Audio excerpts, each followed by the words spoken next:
I'm Meme Bersenbrugge. My poem, Jump Circle, is one of many I've written in which I try to create a community between the heavens and earth. It's in two parts, and it's dedicated, Jump Circle is dedicated to Martha Reed, the poet Martha Reed. I fall like a meteorite through the dark. A flute of light streams from the hole I make in the sky. People looking up see a dot in this beam, arms and legs spiraling, grow still and widen their sight like a halo around me. When I land, I see crystals have fallen from my bag, and I look up at stars. 7 crystals gather to the north. I draw the Pleiades for human memory. My first task is to look across night in such a way that each crystal has a place.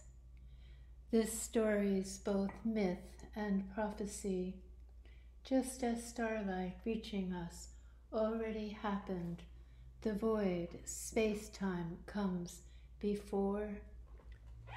Then Milky Way with its 4 corners of dark, ascending and descending, gives time scansion. Looking up, you engage with elemental transparence.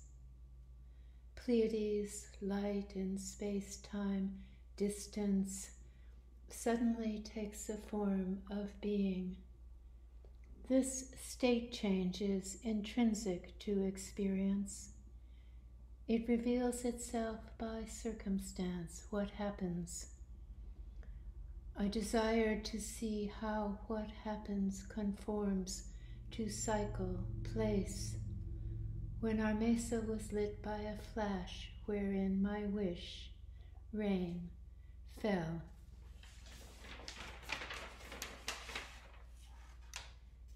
Think of stars as ecologies of beings, substantive as angels. Up there, matter and consciousness exist as bounded levels of frequencies. Aliveness is both shared and particular to our dimension, like the light of day. There is no distinction between intent and space, because dimension is a frequency like light, not a space. As when I was a husband in previous time, or my poem was once recognized as a star. A boy points out the route his grandmother will take to the Milky Way at death. To one backlit star he assigns her returning soul. She falls through the quantum plenum, ahead of us and behind us, teleporting from a jump circle on our land, maybe to Venus or a freestanding mesa in space. Solstice, equinox demonstrate this coherence, frame for story to extend. Its intelligibility is transparence in the mind of an angel, fragment of green consciousness that gives circumstance living form. I ask to connect by matching frequencies with her. She was already painting me with leaves, and everywhere she touched me, we grew.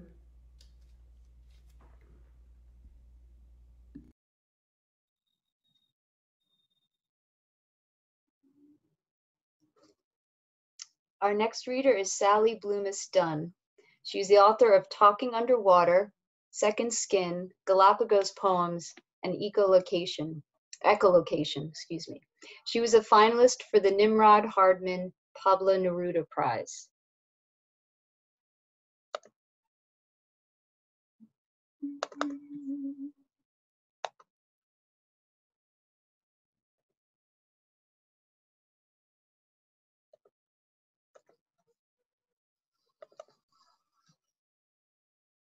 Hi, this is Sally Blumistone, and I wanted to thank Daniel Wolf, especially for organizing this reading, and the editors of the wonderful Eco-Poetics anthology, Mary Newell in particular, for picking my poem, which is Echolocation. It is the title poem for this third book. So I'll read it to you, and then hopefully I'll read to others. Echolocation.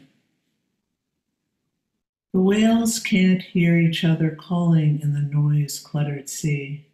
They beach themselves. I saw one once heaved onto the sand with kelp stuck to its blue-gray skin. Heavy and immobile, it lay like a great sadness, and it was hard to breathe with all the stink. Its elliptical black eyes had stilled, were mostly dry, and barnacles clustered on its back like tiny brown volcanoes. Imagining the other whales, their roving weight, their blue-black webbing of the deep, I stopped knowing how to measure my own grief. And this one, large and dead on the sand, with its unimaginable 500-pound heart. I think for each of the readers, Daniel picked a line that he wanted us to speak about, and my line is, I stopped knowing how to measure my own grief. I guess I got to that line because in meditating on these large creatures, these whales that have been with us since the beginning of time, and particularly on this beached dead whale, I felt very small. I felt human time was very small, and I kind of lost any sort of relative perspective on human existence and certainly my own existence. So that's really what that line means to me. I'm going to read you two more poems. I wanted to say that since January, I've really had this sense that the natural world is trying to communicate with us and that we're just not listening. So this is what that's about. Birches. I walk the rough stone driveway, and from their long white trunks, brighter than winter air, I sense their dark eyes watching, motionless, without judgment, as when taking something fully in. I know these eyes are wounds healed over or scars from branches fallen, and I know the language between us is untranslatable. But for the entire 3-mile hike, I sense their eyes behind me, holding me as I might hold an overfull glass of water, meniscus trembling in the white winter sky. As they look with great precision, measure me as I grow smaller by the mailbox, letter in my hand. And though at a great distance, I can feel them taking in the loops and dips in the black script of the address and its return, as I might observe without distinction the wreaths of moss around their trunks if I were focusing on something else or everything at once. Northern Flicker. I wish I could trade places with that bird. I'd slip into its elegant pattern of polka dots, some of them fading as into the folds of a fine silk blouse. On top of the flicker's fine-boned head, a flare of blue like the tea hat my mother wore on Easter Sundays. I'd gladly place it on my head and trill her hallelujahs if I could trust once more what she used to tell me, that if we could all just be good, we would suffer less. In these bright lit times, I am drawn to the flicker's name, the momentary dimming that it brings to mind, as when a hand passes close to a dinner candle. Thank you. I can't wait to hear everybody else.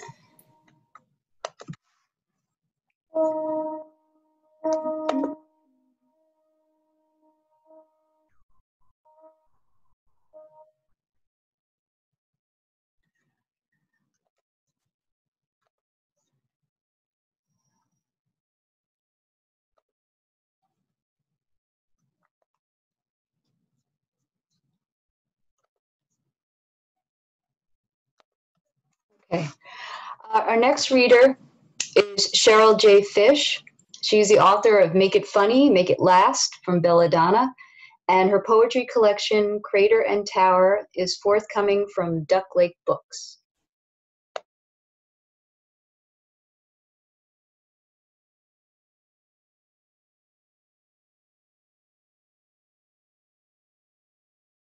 Hi, I'm Cheryl J. Fish, and I'm going to read my poems from the anthology Poetics of the More Than Human World.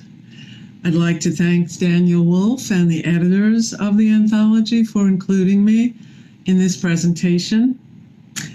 My first poem is called Artist Residency at E. Finland, and it's based on my stay at an artist residency in the north of Finland in 2018. And in the poem, I mention a line from the Sami artist Carola Gran, and I'll explain a little bit about that line after I read the poem. Artist Residency at E. Finland. Along the E River, water's cold, but I swim anyway. Early September, rowboats waiting, shy. Sami artist Carola Gran carved these words on a sign along the river.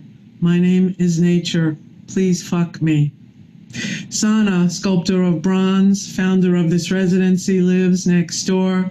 She shows me where to pick lingonberries, bilberries, tart and small everywhere on low vines. In the center of I, pronounced E, the young man behind the counter at Orient Kebab and Pizza tells us in perfect Finnish he's an Iraqi Kurd, one of only a few in a small Finnish town. His family gasped during the war with Iran. E is said to be a modification of a Sami word for a place to stay overnight. I stay for a month in the Northland to make bridges with words. Air girl, water daughter, city dweller in the mushroom forest. Sana invites me to eat with them at the table in her yard. I have worked alone for so many years, she explained, serving salmon, potatoes, and salad. Her old friend B, whom she met when her husband abandoned her, is full of the drink. He calls me stupid in between his rapid sneezes, assumes I voted for Trump and I cannot convince him otherwise. Sana sculpts women in leaves, women with fish, graffiti women, women with feathers, women in treetops. Offers rides to her friend, also named Sana, who doesn't own a car but drives a taxi at night. Survival is our name. Don't fuck with us. This other poem from the anthology is called The Ice Hotel at Jukkasjärvi, Sweden. And it's also based on my research and travels in the Sami areas of northern Scandinavia, where I've been doing writing and research on Sami film, video, visual arts, and other eco media, especially related to mining and extraction that's taken place there in recent years. The Ice Hotel at Jukkasjärvi, Sweden. Sun glares off her sunglasses. April above the Arctic Circle. Sophie, Nico, and I set out to visit the Ice Hotel, giant rectangular igloos where tourists sleep in furs, dreaming with white candles and mirrors. They charge fees to enter the Ice Hotel. We won't pay to survey beds with reindeer pelts, fantastic bird memories, and glass. Down the road, the Sami Cafe in a Lavu tent with its central fire warms us. We seek the sky through the top of its folds, ice sharp yet fragile. This town was a Sami marketplace. Now murals depict them in colorful gacties with Lutheran missionaries in the small red church from 1607. I hear stones breathe. Not far away, the colossal Kiruna iron ore mine bores deeper 24 hours a day. The town is sinking. Citizens' monuments, homes must be moved or demolished. From cracks and crevices, the sounds of cash, iron and ice, fire, quiet inside, time's refraction, waters rise. Sophie and Nico hold my arms. Without them, I'm a sliding stone. He's a miner like her father. What shape love's glint? Nations circle the water on alert to take more as ice glaciers melt with ease into the Barents Sea. So that term was actually in the art exhibit that was about nature and environmental injustices, and the Sami feel very much that their land, much like Native Americans here, are being encroached upon by mining and extraction, and their interests and their way of life is not being taken into account and hasn't been for a very long time due to colonialism and nationalism that often overlooks their needs and interests. Thank you.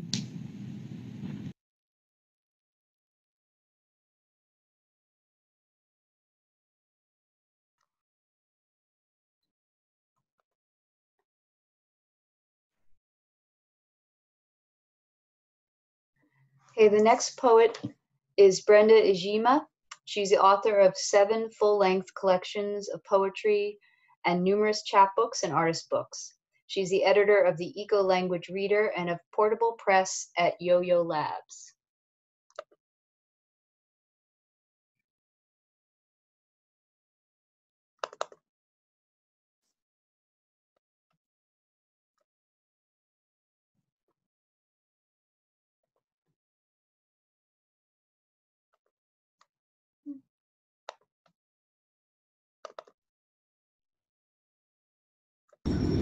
I am going to read 2 poems. The first is Observations of Wind. Arrows point to an accretionary prism. Gases rise and converge. Units of concentration inch up. Tropospheric surges wend through magmic activity. Earth's mantle holds in turbulence. Over the crust, a flow of air belts cylindricity, a fact within a series of suppositions. A plunging neckline looks ravishing on you. Little cachets of poised desire arrest the atmosphere. The cat in the bag and chickens plunging to the ground via nostril flare. A phase of the earth upended, a heartbeat winnowing through emotion. Allegiance and profit, a cloud of finite motors. Clouds implode with still lives, carafes of wine and cornucopias. Punctilious erstwhile arms become attenuated, fruiting bodies. Fervent meshed collateral, uncut sapphires roiling in mud, rock-hard skin device within a scale of 0 emissions. Seeking tenability, sequential data blooms, conceptual awakenings, and utopia is a microscopic hope. NASA's visible Earth lace a threshold with anticipation. Velocity wills interplay. We spread our legs to see divisibility through the clouds.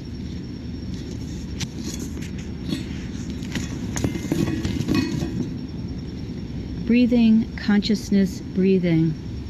Snowdrops breathe in snow, breathing in meadows, breathing in gale winds, breath of jaguar, breath of symbiosis, breath of consideration, breath of night.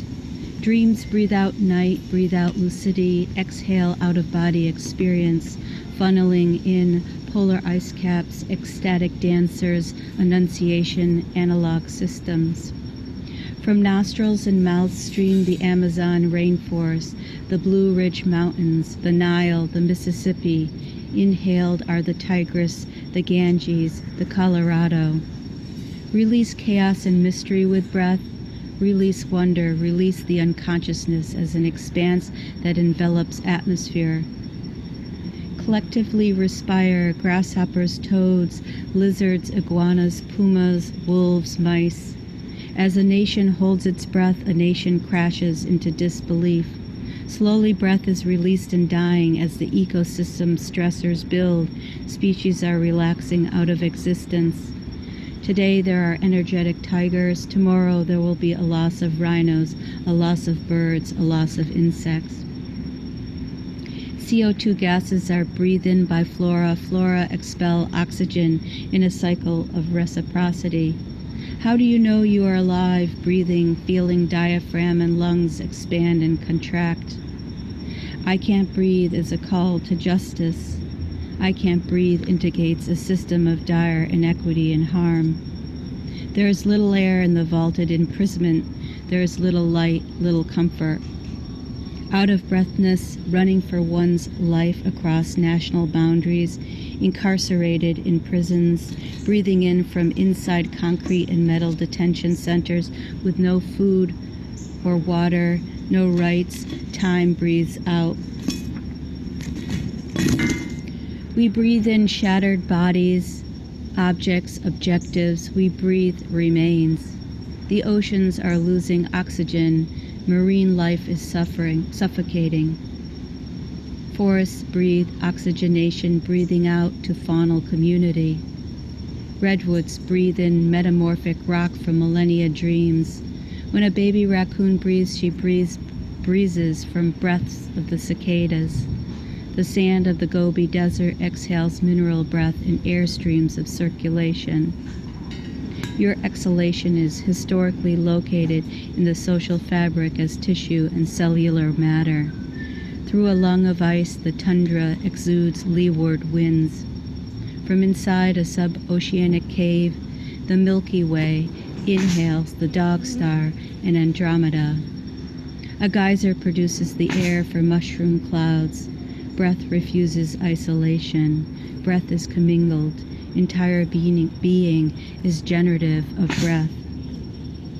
Breath is generative of entire being. I was asked to comment on the line, as a nation holds its breath, a nation eases into disbelief, which is surely an understatement as we grapple with the reckoning of genocidal white settler violence and white supremacy, which impacts humans as well as other animals and flora and fauna and really the entirety of Earth's well-being. So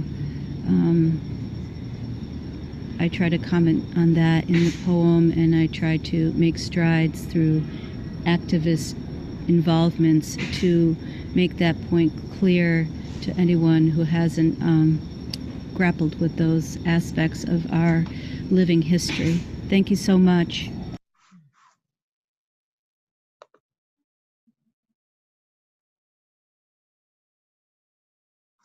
Okay, our next reader is Heller Levinson. He's the originator of Hinge Theory, and his latest book of poetry is Seep from Black Widow Press.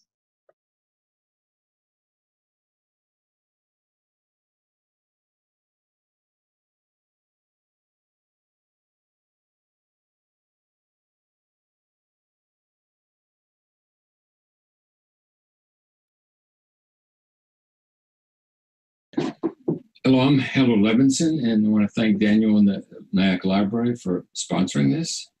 I'll be reading from my recently collected Seep, and I'm treating Seep as an ecological landscape using the linguistic terms, fleshing out the language. Hopefully I'll be fleshing out seepage. Tenebrae to seepage, to the vertebrae of disappearance. Disparities columnize in lopsided disarray. Densities convulse.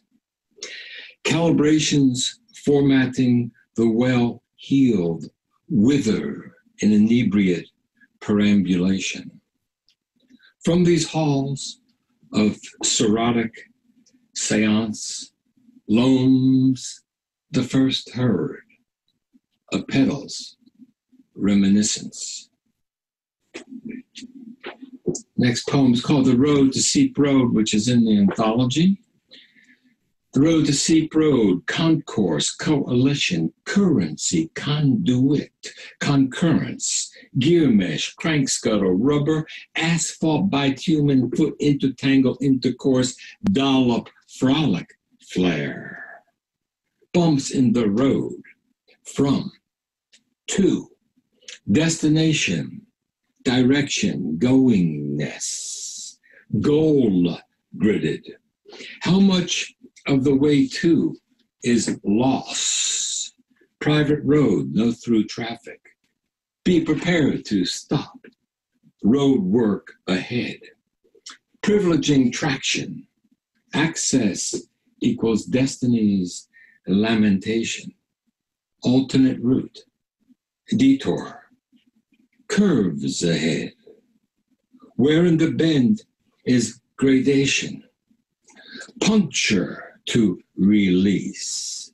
Deroba, demotorize. To emanate, disseminate, gestate. Gnarled in the bones of signage. Squalls from primordial gristle. From paw, fang, gullet, fur. From the bellows of a recurring remission, this legion of spheres, cylindricals, the peat of new geometries, of ratified transpositional glissades, leached to an irretrievable buoyancy. Daniel asked me to comment on my lines, how much of the way to is loss. And my suggestion is that the way to is destination bound. It's in this age of location and striving to arrive at something. Therefore, it's ambitious, it's directed. And it's the opposite of being the Baudelaire flaneur, being in a mode of laterality, which, so I'm suggesting the ease, the kind of meander, those richnesses are being lost to us in this kind of way, going in this kind of intense intentionality.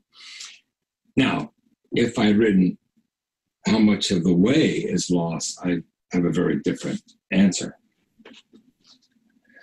Okay, next poem is going to be in the last. Seep in jeopardous descent, plunge perilous, steeped in diffuse, the ooze that eludes, antipodal to the inert, the rawed, the deboned, the plucked musculatures, poised to dislodge, delve, dispatch, hurl, dismembered from tribe, in the lambent lope of cogitation,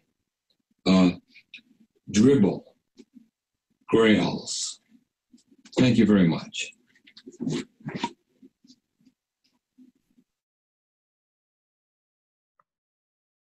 Okay, the next reader is Mary Newell. She's the author of the poetry chapbook Tilt, Hover, Veer, and has poems in journals, essays, and entries on Whitman and Dickinson for the Encyclopedia of the Environment in American Literature. And she was also one of the editors for this particular collection.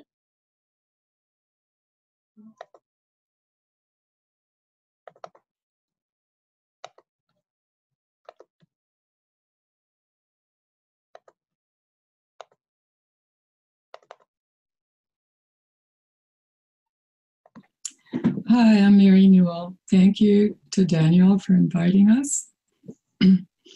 I live in Garrison, which is near the Hudson River, and formerly was part of the Wappingers Confederacy. The first two poems that I'm going to read are about the Hudson River. Intersection, witness. Say the wakes of a sailboat and a plump of mallards intersect. Many V's flange out behind their gliding. Plankton, pushed to the V arms, roll over with turbulence, spewing, while in between the water is slick. The wakes run interference on the tide, deforming waves that lap the shore. Say someone standing on shore tries to unravel that rippling skein, tracing backwards from the waves, while her rapt companion sways to the undulations as the laps refresh her feet. In the pith of intersecting wakes, say life is complex, perplexing, has beauty, pattern, meaning, embedded in that tangle or in its witnessing. The next poem is called Bank Tangle. And the word tangle for me refers to a phrase of Charles Darwin about the way that different species intersect. He used the phrase tangled bank to refer to the intermixture of life forms, quote, dependent upon each other in so complex a manner. Bank tangle. Train stop anomaly. Twig nest tucked into bank tangle. River scan, plummet, breed. Across the Hudson, homes tucked into bank slope. Survey, embark, dwell, settled in for the duration. 19 miles downstream, smoke rises at Indian Point. As the river ambles north, history's wheeze and eddies, palimpsest laden with fuse. So Daniel asked me to discuss the last line. The word palimpsest is a text with layers where the earlier layers have been erased or washed away in order to write on top of them, sometimes to make corrections, sometimes an entirely new text. And for me, it's a good image of the river, which has been subject to pollution, cleanup, different histories of interaction of Native Americans with the settlers, wars, the Revolutionary War, and so on and so forth. All these layers which intersect leave their residue in the river's history and existence. So the remaining poems that I'm going to read use the phrase pith, P-I-T-H, in the pitha. Pith is the nutritive layer of the plant. It's the spongy layer, and so it's partly empty when it's not full of fluids, but it's both empty and nourishing. In the pith of diapause, a diapause is the time, a temporary waiting period if an insect or a butterfly, in this case, is trying to emerge, but the weather isn't yet warm enough. In the pith of diapause, tone held through the gap between crawl chew and flutter sip. Weather turn, on the brink, wings rolled ready, colors soft through chrysalis wrap, slow unfurl, finding the updraft.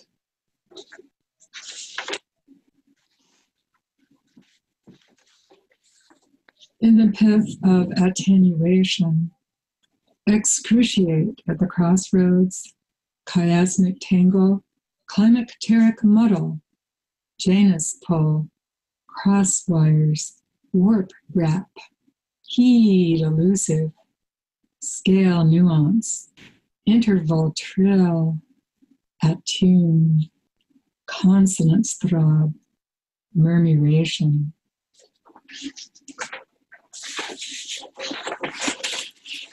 And the last poem I'm going to read is called In the Pith of Hover. When we stand still, our head's weight tilts us forward. Momentum prompts movement to resist falling. Wing flaps let some birds hover, a strenuous mid-air suspension. Kestrel matches wind speed head-on, poised in transparency to foresee.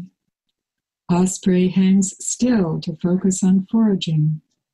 Hummingbird parades his ball and socket shoulder joint, his wing lift on upbeats as well as down, skates figure eights before the trumpet flower's throat, sips deep, flashes luminescence, wheels away.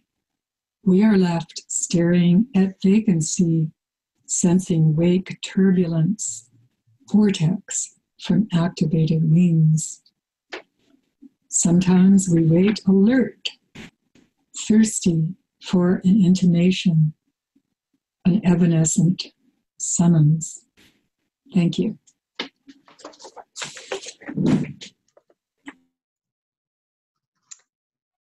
Okay, our next reader is Kristen Prevelet, and she's the author of 5 collections of poetry, including I, Afterlife, an essay in Morning Time from Essay Press, and most recently, Everywhere Here and in Brooklyn.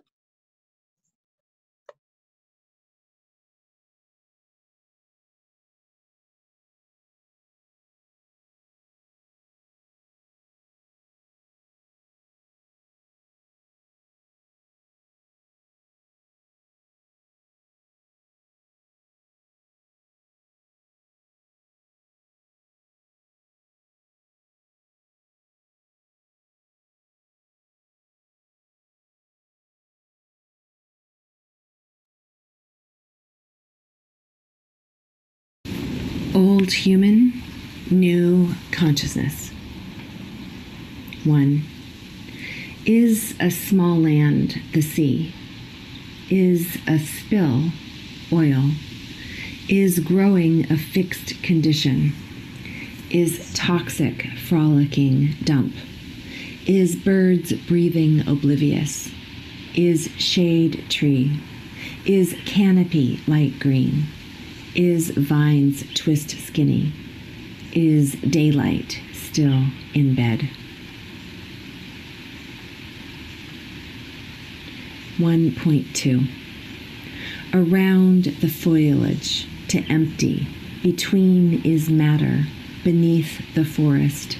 If a tree fell, as the shadow standing still, across the path of the sun, of the move, across the ground, into the clearing, not yet born, creature waiting soundly. 1.3. Pushed out of sap interior, chlorophyll unlike a leaf, cold soon learns to fall, pushed out a crude awakening, takes monstrous delight, obliterate memory of the earth as it used to be. 1.4. Trees' bony arms strike claws at the air. Eyes campers and forest walkers. Pounce the call of owls. Swallow small resting creatures. Night activates the heart. Rises the interior of bark. Lies in the crevice that shaped it, walks hesitantly at first until no longer embryo. 1.5. A symmetry of shelters, upright, 3-tiered trunk, to worship patterns in foliage, every leaf, branches, and arc, the gods, even here, stand firm, make bird sounds, communicate with what has fallen. What center were we trying to hold? Out of thin air, an impossible flood. Momentarily safe, earth side, then slid away, then saw drowning, not lungs, but liquid breathing. 2.8. Beams fell. Landscape lost sound layers. Waves just as dangerous. Born from the sludge, grew up not rooted to the ground. 2.9. Made tracks marked forest, entered thought, prepared the landing. Trees covered with soot, relished obliteration. With the trees, all other life faded away. 2.10. Small reflections of lily pads, a cosmic lake, a place in memory, stepped from stone to stone. Journey makes tracks in 4 directions. Location, many rooms, many rooms, many rooms, many rooms, all simultaneous.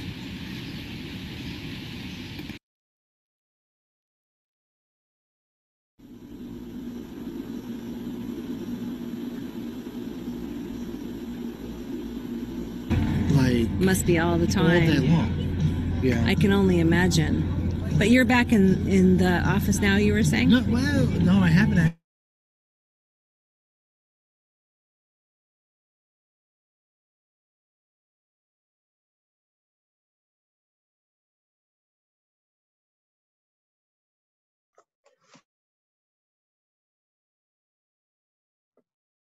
Our next reader is Elena Rivera. Her third full-length collection of poetry, Scaffolding, was published by Princeton University Press in the Princeton series of contemporary poets. Her translation of Body Was by Isabelle Garon is forthcoming from Litmus Press.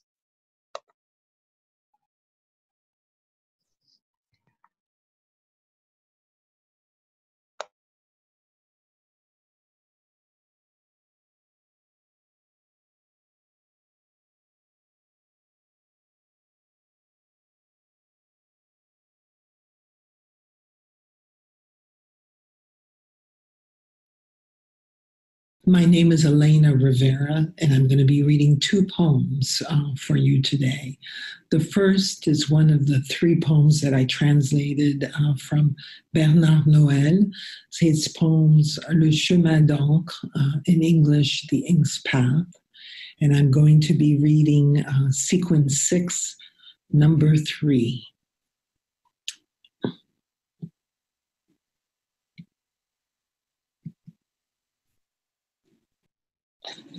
But now that nonsense makes laws, what is the meaning of resistance when the poor are always poorer and the rich are always richer? Poetry seeks to feel its way along its old subjects, then racks its brains. What once was promised lands is already no more than a paradise lost. Undoubtedly, we gain by putting ourselves in the middle of the present, to challenge one's own desperation with sudden drafts of silence. We know we sleep off the ashes, then grind the shadow to the end. Each day, swallow the whole bitter thing to find that nothing is served by anger or revolt, not by one of these surges contrary to the times. And we must, in the very depths of the night, invent the survival of life, spit out the remains of rancor into the air while training for terror. No one knows just how much time remains of the future behind us. The present no longer knows how to go further than the immediate early touches in this extremity, the edge of a condemnation. Is it to exile, to a detention camp, or to a common grave? We are standing under the menace that serves as the new sky. We forget the azure beneath the sky and the pleasure of breathing.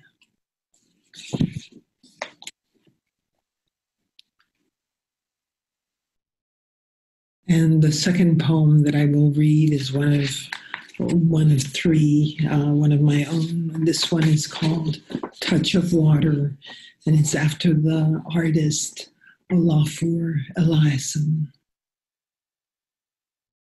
Pop, can one do it with language, make water explicit? There are so many micro relationships, but how to touch the word ice? And now another layer added, I, C, E. I am touched by the split, even if I can't smell it. Vertigo.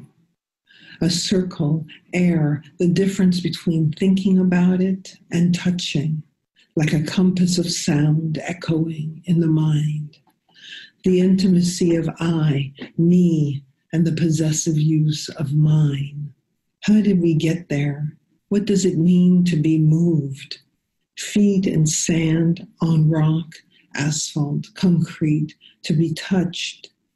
The artwork gave me the language to understand my part in this public space, my part, but not mine, right? The viewer participates, but I am empowered in this regard. The notion that the world is not infinite, split in those who want it to end and those who want to care for it. I am nature, the artist said. I am nature too. And so he makes works that destabilize our physical space. But we're not producing oxygen like trees, he points out, to emphasize the climate emergency, the fact of water, learned by a deaf girl in the hand of her teacher.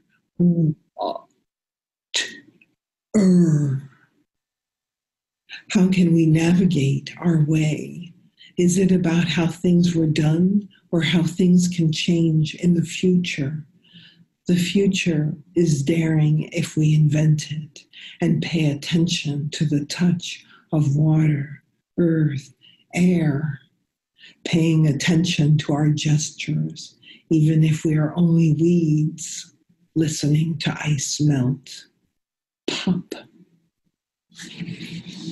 Thank you very much. Thank you. Hello, my name is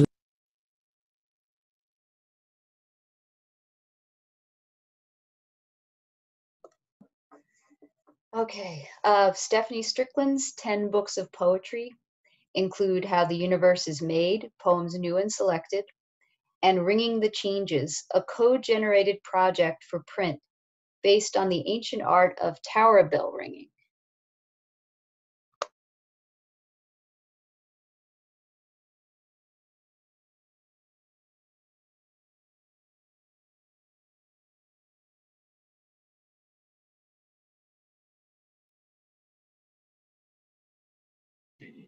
Hello, I'm Stephanie Strickland, and I'll read 2 poems. In the first, entitled Micronesia, a Pacific islander explains an older way of navigating the sea and exploring for new islands. A community of ancient knowledge that reads the sky and the waves has been betrayed by a world that entrusts all its steering knowledge to numbers, to data. Micronesia. We follow our compass, a road in the cloud of stars, moment by moment tugging against the winds, the trades, El Nino, the doldrums. Rolling underneath us bass chords, we listen for the ocean's thrum, unfailing deep tone overtopped, overrun by local gusts, by distant storms. We seek rebound wavelets picked out from delicate interval iteration, probing the sea, fingers trailing and cupped, to parse them as they pass through wavering boom. Stretched blind in the bottom of a carved canoe, aligned with keel groove, we undo, our bones ajar, read the sea's commotion as we feel for a wave bounced back from a far, yet unexplored shore. Now, half an earth away, broken ice, a shore never seen. On watch, none sleep for more than 20 minutes. Whirled around the surge, the rising tidal crack overwhelms small island rafts, plunging deeper than did ever plummet sound. The knell resounding in our ear on every island, echoing. Unfathomed numbers tell us again how it comes to be. We drown. I'll close with this poem for Arabella, a spider who was part of the second Skylab crew in 1973. The poem is called Spun in Space. Arabella won't survive re-entry. Out here tying together onset and end state at the border of reach, her spinnerets exude armor and trap and guideline silk. She stumbles. It tangles, then symmetry, filigree, clinging to her thinner scaffold, swinging on a weightless hammock. Breath, steps, stops, a strand of silk, a floating bridge. Thank you.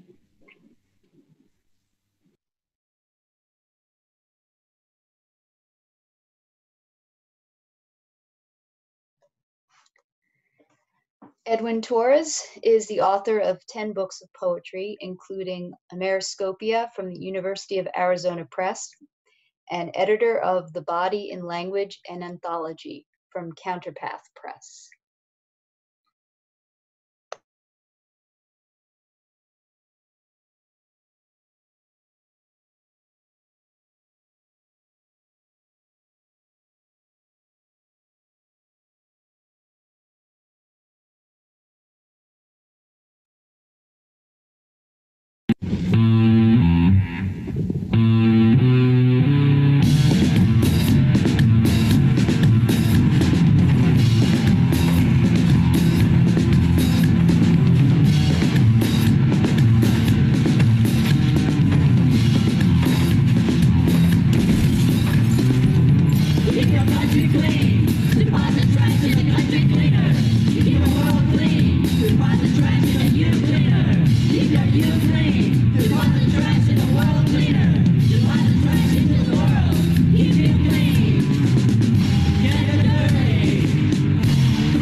That's the poem that's in the anthology. The music was recorded in 2005, and I just made the video for this reading, so hope you enjoyed it. I have now some thoughts from 2020, and I'm being visited by a blade of grass. Apropos for us. What can change the world? In what form will the scattered emblems of our ecology be most clearly received? To consider all the colors of our arrival as animals, all monolithic immersions that equate earth to body. In the fragments of our human communication that desire arrival, where can language assume fracture to frame change? As the inevitable passage, perceived by the inevitable human. The passage of time is shattered by elements of nature. The life of man is shattered by that of another. Man is nature to man. Nature is nature to nature. This is called Tadpole at Starlight.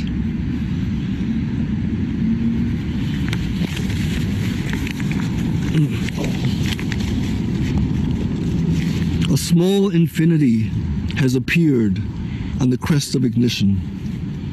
A curve for all things stolen, a swipe at things that magnify. I was infinite for a moment, traveled inside lightless eye, rode a width across a legion's pupil, molded by something closer than free. About to crash into a million years, if I could just leave the floating to smaller bugs.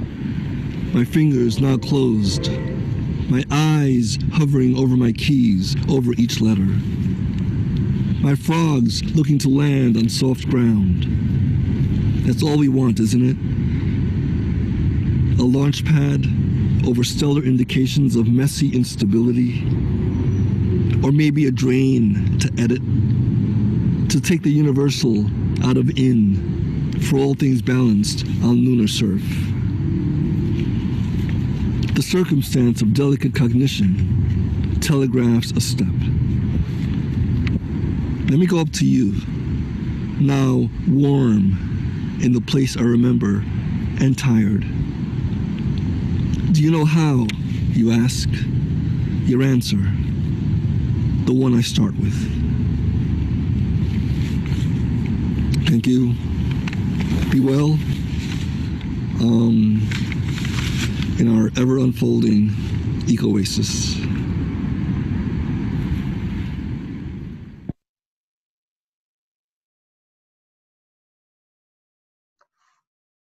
Okay, and our final video is from Daniel Wolfe.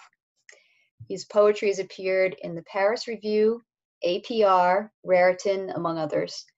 The illustrated eco-poem Currency was published in 2019, as was the chapbook Haiti by Finishing Line Press.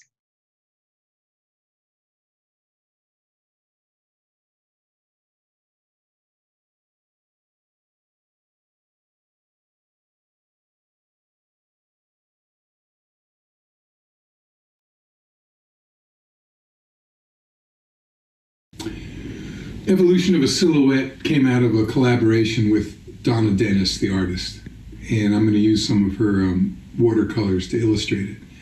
She fell in love with the iron ore boats in the Midwest, and we talked, and she had a kind of theory that they were death boats, and I wanted to know their history because I was interested in them as tools for altering nature. The line that I think kind of hinges the poem is the one where they tried to gouge a root in the lake, because that seems to me to be the essence of what's going on here, is the ugliness and maybe self-destructiveness and incredible beauty of humans trying to alter nature. Evolution of a Silhouette. Unbroken ground, uncounted stars, unbounded Great Lakes, still horizon. Beyond the falls and flats and narrows, iron ore under evergreen. Spar and canvas pierce the sky. Colombia, discovered land. Road 21-foot measured dropped, punch through shoal for need of steel. The goal? To move the earth itself. Carted out of open pit, blood red in the summer sun. 200 tons per trip. Civil War reshaped the tools to iron-hulled, steam-powered. Anoco, 1882, largest freighter yet. foredeck raised for pilot house, stern lifted for engine room, in between slung low to hold 2,000 tons of earth. 500 and 600 foot long vessels, profiles blunt as need, humped between the humpbacked aisles. 12,000 times a year they tried to gouge a route from lake to sea. First World War increased demand. The yards at River Rouge awash, average load 10,000 tons. When Great Depression sealed the ports, it underscored how frail the market. Ore boats chained to skeleton docks, all weeping white and rusted. Then war punched eager holes again, and freighters forged from slag and scrap, forged from what they carried, bore their bloody loads to market. Wilfred Sykes, launched 49, length approaching 700, tonnage gross 20,000, the product of a long tradition. Still the lifted prow and stern, still amidships flat and low, still the underlying goal, dark, dense, triumphant. By 81, Columbia Star, named to honor schooner history, later christened American Century, self-unloading 1,000-footer, self-directed by satellite, carried mountains of taconite, dust compressed from old extractions. 50,000 tons a trip. Still the need, but now the fleet has fewer boats, prows lowered. 6 billion tons they hauled in all, in one continuous hold. Lake to lock to lake, the loads rode on belts of man-made shadow, cascaded into waiting trains, disappeared in fire. Across great lakes, great hollow bodies, always larger, larger yet, rise to mark the moving water, their bulk against the numbered stars, brief as silhouette.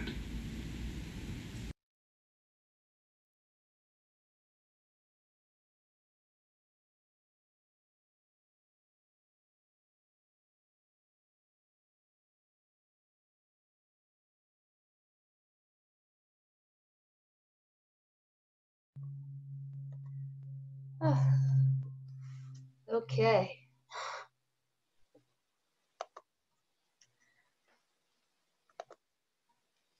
Thank you, everybody.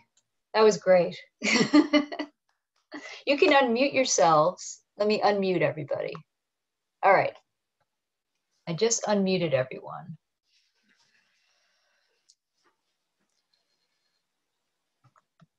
I have to say, speaking for myself, I need this now more than ever because of this world. Rosemary, can I thank everybody? Yes, please do. Thanks, everybody. You know, it struck me listening to this, first of all, the range of it was incredible. We went from stars to whales in the first 2 readers, and it just expanded from there, which is pretty remarkable. And it was also very touching. I hadn't looked at the videos before. It's touching how this species that's screwed things up pretty well is trying to figure out a way to fix it up. And they're, you know, these 11 writers are trying to do it through language, trying to figure out some different way to address nature that will heal some wounds and to quote from one of the poems, invent a future. So I thank you all very much for doing this. And I'm interested in all of your comments and anybody's listening's questions or comments. Thanks. And thanks, Rosemary and the Nyack Library. Oh, you're welcome. My pleasure.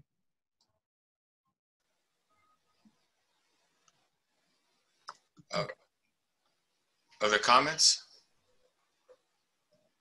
Hello? Yes. Well, picking up on what Daniel said, I've been thinking of a line from Hölderlin recently in Bread and Wine Elegy. in a destitute time, what are poets for? So, if we change the word today from destitute to desperation, I'd like to hear from the poets, what do they think, how, in other words, we're trying to address something linguistically. And also I'd like to say that we're not talking about nature. And I think Sally said something about nature's trying to communicate to us. But I think having that kind of outlook is, again, a schism. It's not nature and us. We're all nature. It's all one big boat, lead belly, we're in the same boat, brother. But anyway, going back to the subject, what are poets for in a desperate time?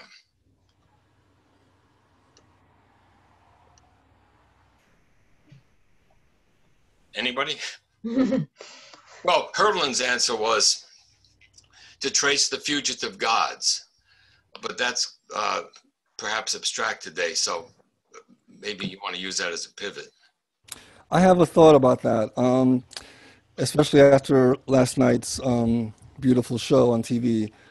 How we're we're in trouble, and obviously chaos is something that's being championed and being stirred, and distraction. So with the reading tonight, I was thinking, if chaos is what we're given and what we're trying to dismantle, especially as poets, there's chaos in the natural world and ecology, obviously, and nature has figured out how to work with chaos because it's part of nature.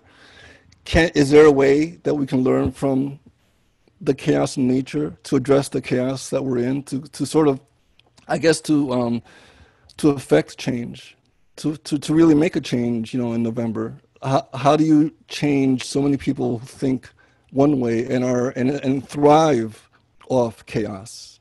Can we use that to our advantage by investigating nature in some way? I don't know. I think that one thing is to decide what scale you're thinking about. I think there's one way, the way you interact with any person that's right next to you. How do you deal with that? But no matter what that person believes or how happy you are with what they're thinking or doing. But beyond that, another scale is to think a future ahead of where we are, a possible future. And I think that's a much harder thing to do. And I think that for a poet particularly, you have to be very aware of not using language the way you always have used language, because that's going to keep you right where you are, so to speak, including the most revered traditions of our language or our culture, or any world culture that we know about. The other thing is that the scale of thinking of future can't be national specific and it can't be language specific, even though as poets, our deepest allegiance, I think, is to the language that we write and speak in. So I think those are some of the issues. Coincidentally, on the Edwin and Stephanie, on the back of, in terms of chaos, on the back of the Dialogics we just released with Will Alexander, there's a line from Jean Dubuffet. It is chaotic swarming that enriches and enlarges the world, that restores its true dimension and its true nature. So, yeah, I think that what you suggested, Edwin, is let's integrate and Stephanie, work linguistically with the swarm, the chaos. But there's not one swarm and there's not one chaos. Well, chaos is not one, not singularized. No, I think the problem is that we try to make it all into one. And we don't leave enough room for the fact that things are working very differently at many different scales at this very moment. And how do you feel yourself inside, an entire, it can be an orchestra, it can be a tornado of 100,000 things happening, but they are all, you can't just focus on one.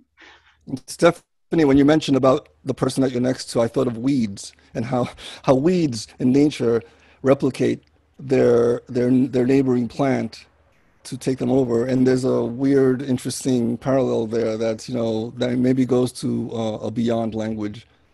And at the same time, all of the underground things happening, as well as all the overstory things happening, so that, you know, if you're insisting on looking at the weed and the flower right next to you, which may be the appropriate frame for a certain thought or a certain deed, you know, but a huge mistake to stay there. Right. Any ideas on how the lingual can override the lingual? Well, translation helps. Translation into a lot of different kinds of language, not just the ones you know of as a natural language, but a lot of other kinds of languages that people use, graphic and mathematical and so on. I think that all of that interrogates the lingual in a deep way. I don't think that anyone who attended this poetry reading or is attuned to language at the level at which poets are attuned to and devoted to language, and it's really in its higher frequencies. No one who's attuned to language in this way would vote for a fascist. I don't believe. Right, which makes it harder to work with the many chaos. Not to like be too, you know, dramatic about it, but I do think there's something to the way of thinking and writing and being in the world that actually goes to, you know, that there is a participation there. But the history of the Third Reich or any of empires we've ever seen is that very, very able workers in language support very unsupportable regimes for whatever reason. I don't know if they vote for them, but you know what I mean? There's a lot of ways to be embroiled in. So going back to Hurdle and Kristen's point, it would be basically we're talking about not changing, but informing consciousness. Right.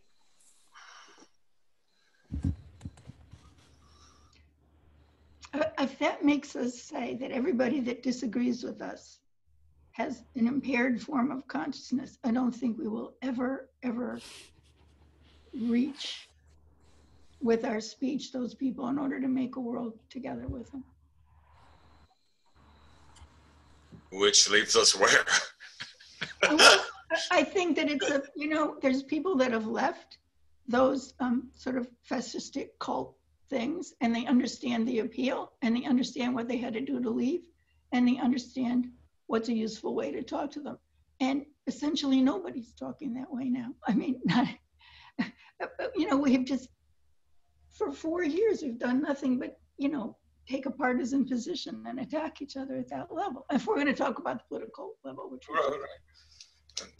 But that dribbles into the poetic world too. You know, it's this type of poetry versus that type of poetry. I mean, it infuses every aspect of our culture. Yeah, and who are you speaking to, and who has to speak to whom? Because there is subculture or minoritarian part of the culture, and what kind of language do you have to evolve to make sure you're reaching your people, the people who support you, can, you know, but then on behalf of what do you do it, you know?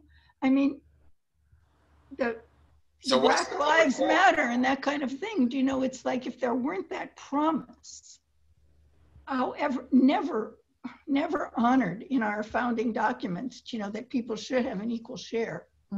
I mean, that was behind a lot of things that happened, right? I mean, which were constantly disappointed, but it's that feeling is still there. There still is a feeling that there is a possibility of having a just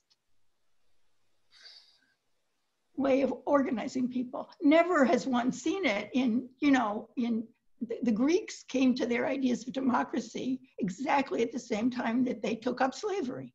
It's much easier to have a bunch of guys go around and talk about treating each other well when all the work is being done by an enslaved class. Do you know what I mean? So there's just like a lot of... That enabled philosophy. It did. And which you're going to give up, the slavery or the philosophy? You know what I mean? That's good. One of the interesting things to me about the anthology was it was talking about equality not just for human beings, but for hummingbirds and fish and rivers. Life of all kinds, but life and systems. I mean, things we call life and things we don't call life at this point. And I'm struck and helped by your image, which I think maybe goes to Edwin's question about how do you deal with chaos, of the guy lying in the boat or the gal lying in the boat with their back against the keel and feeling the waves, feeling the chaos essentially to try to find their way. Mm-hmm. That seems to me what not just poets, but lots of human beings are trying to do. And I think a lot of ancient ways of knowledge worked with all of the systems on Earth, including the chaotic ones, to preserve the Earth a lot better than we're doing. You know, indigenous people did a lot better with fire on the West Coast than we do with our.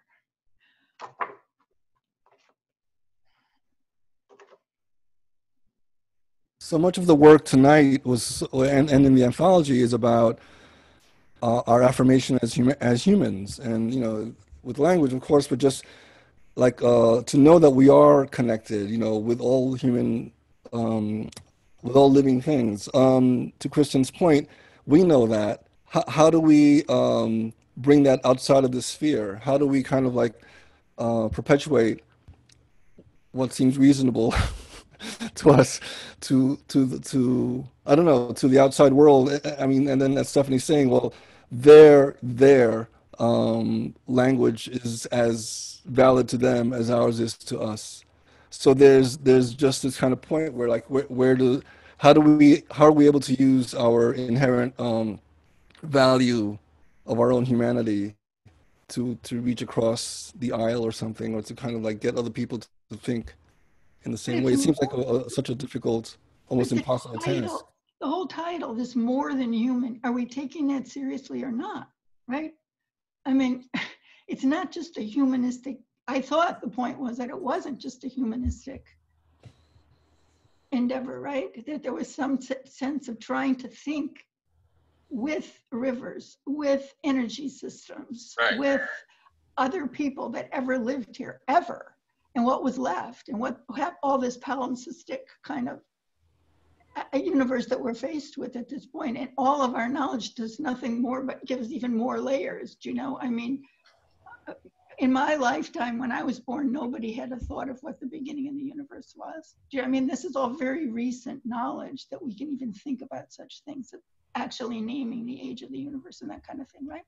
So, but all of those things are translations in their own way of what we know, and of ways of using language, and very collaborative uses of it, you know, more than poets do, except in using translation, instead of trying to find a language that works.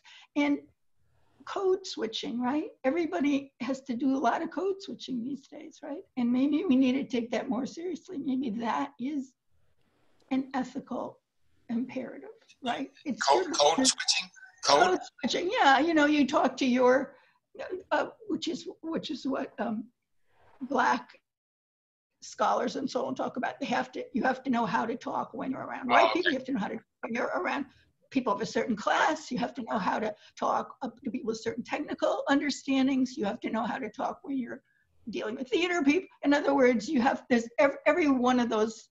There's many kinds of vocabularies where when people are talking about what they really know about, they speak in a certain kind of way. Stephanie, right? let me interrupt you 1 second, only because there's a question in the chat that I think Mary can probably answer. Did you see it, Mary?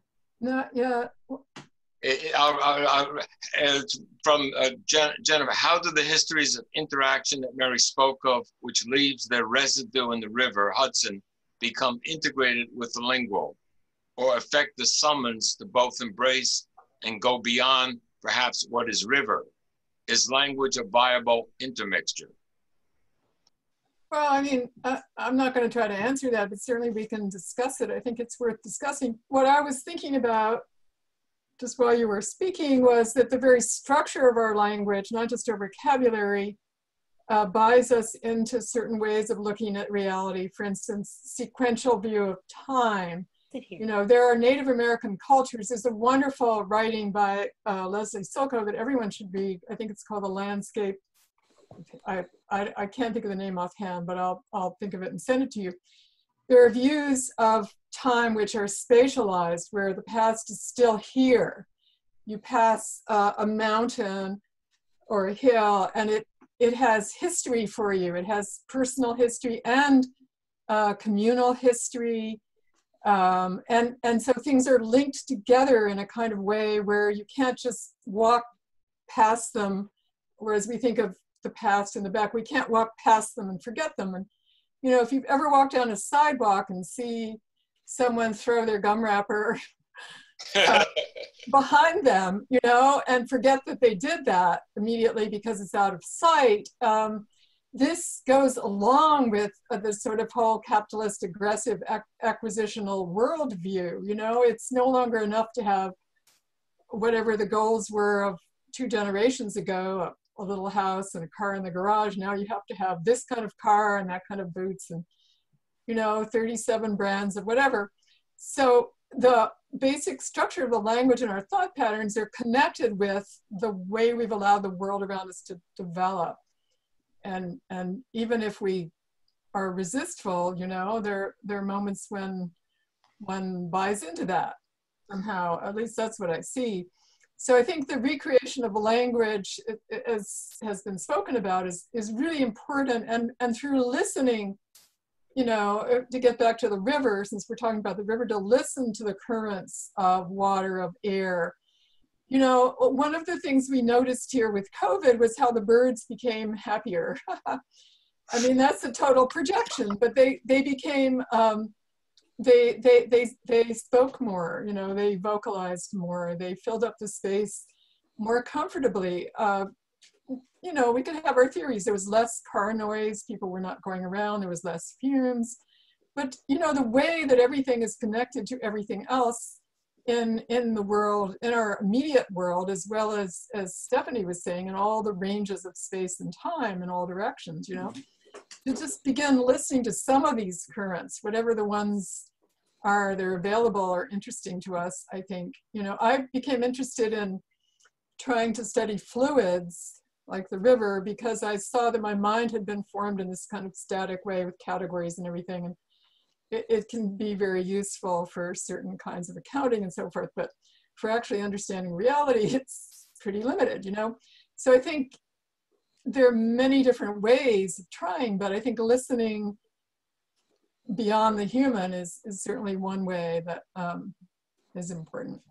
Yeah, that's what I was trying to say, Heller, is this idea of thinking with nature, not necessarily nature talking to us and creating some sort of schism that I think you were saying, but that we need more active listening to the natural world around us because it is communicating just as we are. And I guess that's really what I was trying to say. I understand it, but I'm trying to get away from this natural world around us. It's not around us, we're it. It's all one thing. It's just one big boat. Correct. We're all in the same big boat. Correct. The tree is me, we're all one thing, and it's how to interact with all the different ingredients that are within us and without us. Right, but correct. But humankind has often, especially in modern times, isolated itself from nature. So I'm talking about an opening, a listening. Absolutely, that's the problem. The language has been, as Mary just said, categorizing and splitting and duplicities. We went back to the 13th century when the clock was invented. And then you had quanta and, you know, and numerals and having to count for things. And so going back to that and going back to Hölderlin, if we change our language, does it change our world, or can it? Yes. Good, there's hope. I was hoping so. On the other hand, the first step is to stop talking and listen, right? Right. There's an awful lot to listen. You know, and the other opportunity that we've been invited to recently is to realize our vulnerability and permeability, you know, because to the viruses and so on. But this conversation began before COVID as a conversation, thinking of the environment as inside us as well as out. I mean, there are really interesting conversations based on the writing of Varela and Maturana, for instance, ways of looking at embodiment as co-created with the environment. And so I think, Edwin, I don't know if you've gotten in those particular directions in terms of embodiment, but I think there are many ways of thinking about permeable boundaries that sort of help extend our way of thinking as well. But boundaries altogether and where you draw them is the whole thing. In other words, Ellen, when you say it's all one thing, it's all one thing, but it's a useless thing to think of everything as all one thing, because now you can't even open your mouth, right? Because it's too much for you to manage. You have to make boundaries of some kind. And if you can make a new set of boundaries, much better, because then you'll think a little differently. If you refuse binary categories and insist on thinking on spectrum of frequency. I don't think you have to think in terms of boundaries. You can assimilate without applying that word and view a more oscillative discretion. Oscillative or not, you're oscillating between one thing and the next. You can't think anything if you don't say how you're breaking it up to think of it now. There's a book out by a woman called Eugenia Cheng, who's a concert pianist and a mathematician. She studies category theory, and she's written a book about gender called How X plus Y Can Help You Rethink Gender. And it's a way of thinking relationships. And we can think relationships in many different ways. And this category theory is a kind of mathematics, which is thinking about relationships. There's many ways to think. I don't have to buy into the category theory. I would submit a fusion. I would submit a fusionistic theory. I don't have to think you have to be able to do this to do that. That's your theory. You don't have to do it. Even you say fusion, every word you say is a boundary you're drawing in the air, a vibratory phonic boundary you're drawing in the air. Every sound you're saying. I mean, you can make the boundaries wherever you want. I'm saying she has a different kind of, I rarely do people draw them as broadly and as abstractly as she does. You can draw them between digital and analog. You can look at it any number of ways, and it never goes against fusion because they all do interpenetrate. But you can't speak. Just the act of speaking is to put a certain vibration into the air where this is vibrating and this isn't. Well, how do you deal with a blend, like a rainbow? I mean, the speech is the blend, the form of the blend. When you think about boundaries, there's all. You have to. What do you mean by boundaries? Is it deterministic? Is a boundary bounded, or does it bleed? It's exactly what you just say it is. You use one, and is it good or not? You draw a labyrinth. Is that helpful? You map a sine wave. Is that helpful? You track the waves in the river or the ocean. Is that useful? All those are kinds of boundaries. And what are you going to do with them? You know, it's like, I think having a facility with many kinds of boundaries and many kinds of language and many kinds of listening does not go against fusion. It certainly would. I certainly agree with you that there's no point. The way we use the word nature, you know, it is as if it were a set of things. Right, exactly. Flowers and great. Okay, I mean, I totally agree with you there. I'm as much nature as anything. We have the same atoms, molecules, elements in all of us, right? Correct. Organized slightly differently at slightly different energetic levels, right? But you can look at that, but that doesn't mean there's no bounds. You can't understand them without some kind of way of dividing it up to talk about it. Okay, well, let this one go. Okay. Well, to me, it seems like the boundary is the permeable skin that Mary spoke about. How the permeability of every single difference, of every single chaos, of every single ecology. You know, they know each other. They don't know each other, but they're all able to kind of communicate and interlingually understand where they can exist. Now, us as word people, we kind of like stretch that apart, and everything becomes its own world. So yeah, that's where the ecology enters into that.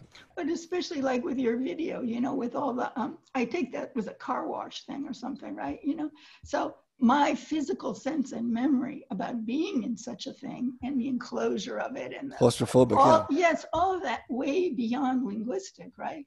I mean, there's many things that are sure, the language of sound, the language of visual, all that stuff. So all of those, all of that movement, whatever the pause, structure, all of that. Now, how do we take that and convince them to vote? Stop saying them. That's the problem. The them and the us. That's the problem. Yes. Yeah.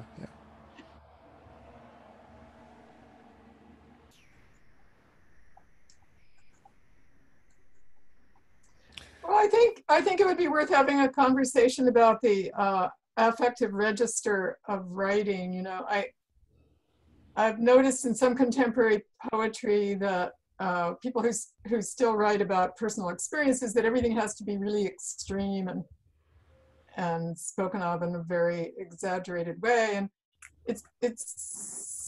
you know, it seems to me that this is kind of the result of a lot of media hype and so on and so forth. On the other hand, what is a register that reaches people who are not already attuned? You know, for instance, I've always been against fracking since I first knew the word, but my friend in West Virginia who started writing about fires from pipelines and people getting killed in them and their houses getting burned and so on, somehow that had an effect upon me different than just being against pipelines. You know, it was a visceral effect. Now, you know, I was already, as I said, convinced, but had I not been, you know, perhaps that would have been a different kind of argument, if you put it that way, or whatever. But how to bring an immediacy and a relevance to people who are otherwise preoccupied, I guess. But Mary, is the goal to move someone to action or just to get them to really feel it deeply? Well, I think that could be different at different moments. Well, I mean, I think there's a lot of things as people write very moving things. Right. But the very moving things don't move people to action. You know what I'm saying? It allows you to sit back and, you know, feel it deeply and understand what you think more and more about your own life. It doesn't necessarily put you on the front lines of a political struggle. And not everybody belongs everywhere, obviously, you know, but I think it just depends on what is the goal for.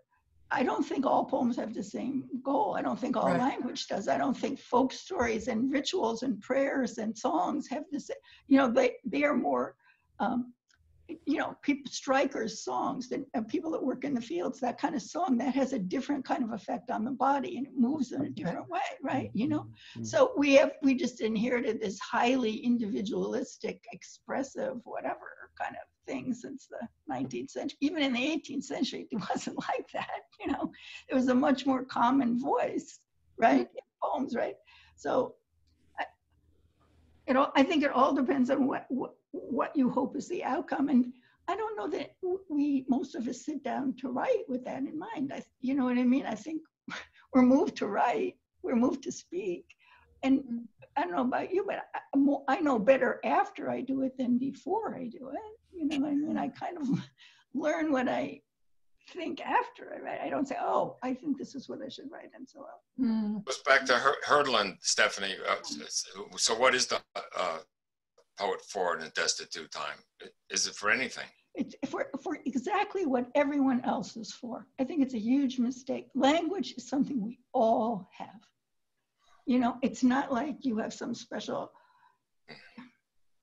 genius of the languages in the language and everybody that ever spoke it.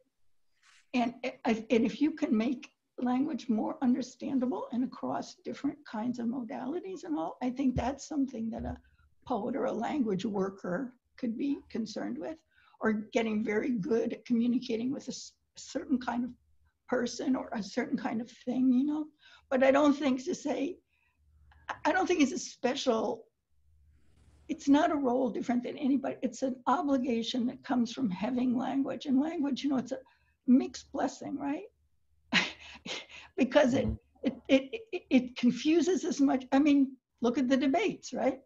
I mean, it confuses as much, it causes as much harm and hurt as it does clarification and helpfulness, you know? So it's like a, you know, like a pharmacon or something, right?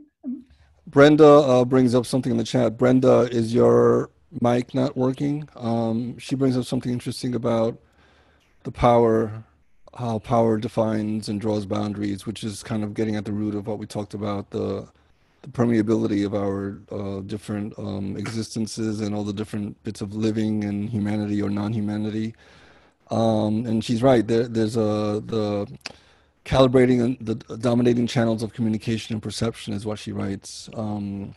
Is punitive if everyone, including floral, faunal, and mineral presences don't fall in line. If you don't watch your step, you lose your control and your power. So power in language is maybe, especially after the debates, we see the loss of control, and it's, money driven. So how does that become something that can There's ecology? 3 different kinds of loss of control, right?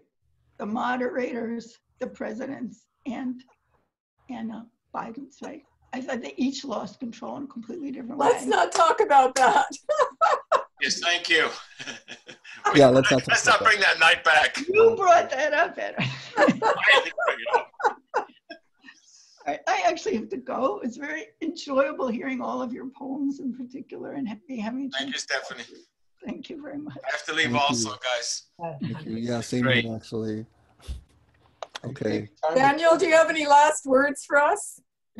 No, my last words are thank you very much. Thank you, Daniel. Thank you all. Thank you, Daniel, for Really doing enlightening. this. Really appreciate And the it. Nyack Library, too. Yes, thank you Yes, all thank for you, coming. Nyack That was Library. very interesting and beautiful. And I posted in the very beginning of the chat on Saturday, there's an event taking place in out of the library in Garrison, and it's at 10:30 in the morning, 10:30 to 12, and the link is here somewhere, but I don't see it right now. I can put it again. Let's do it. I don't know if this is going to everyone. Thank you so much. It was a wonderful evening. Welcome. Thank you all. Really, Thank you. really great spending the evening with you. Yes. See you later. Thanks, Daniel. Thanks, library. Yes, I'm Really- Rosemary, by the way. I should have Rosemary, introduced thank you so myself. much. Thank you. Okay.